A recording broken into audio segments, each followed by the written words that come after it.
Journal de l'économie avec Jean-Rémy Baudot. Bonsoir Jean-Rémy. Bonsoir, Alors Marc. on a longuement parlé de la fête aujourd'hui en Grande-Bretagne, au Royaume-Uni, mais c'est une fête qui va très vite se terminer. Et oui, parce que ça n'est pas finalement le mal de crâne qui guette les Anglais après les street parties, le mariage, la bière ou encore le champagne, c'est le mal du porte-monnaie, avec le retour de la rigueur, l'austérité version british, un plan qui se muscle à partir du 1er mai, à partir de dimanche. Il s'agit d'économiser dès cette année plus de 20 milliards d'euros, une austérité qui passera par des hausses d'impôts, des suppressions de postes dans les emplois publics, environ 7% des effectifs devraient être supprimés, un meilleur contrôle des aides sociales par exemple, avec des visites médicales pour les handicapés pour être sûr qu'ils méritent bien leurs aides, et puis une économie par exemple dans la santé, dans les hôpitaux par exemple. On ne distribue plus de porridge au petit-déj, mais tout simplement des céréales industrielles. Ça permet d'économiser 200 000 livres par an, paraît-il. Donc un plan particulièrement lourd. Quelle est la réaction des Britanniques face à ce plan? Appelons ça flegme, appelons ça une certaine forme de résignation, mais surtout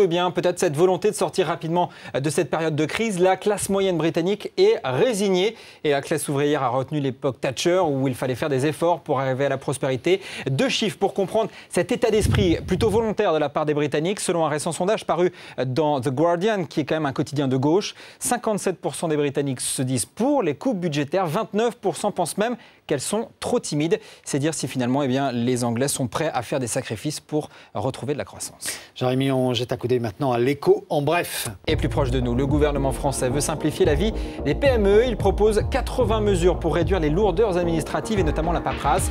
Parmi ces annonces, la création d'un coffre-fort numérique dans les 2 prochaines années pour éviter aux entreprises d'envoyer plusieurs fois les mêmes documents à des administrations différentes.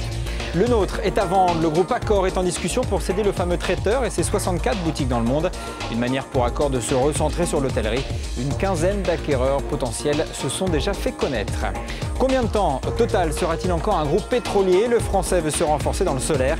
Il lance une OPA amicale sur l'américain SunPower, fabricant de panneaux solaires. Une OPA de plus d'1 milliard d'euros.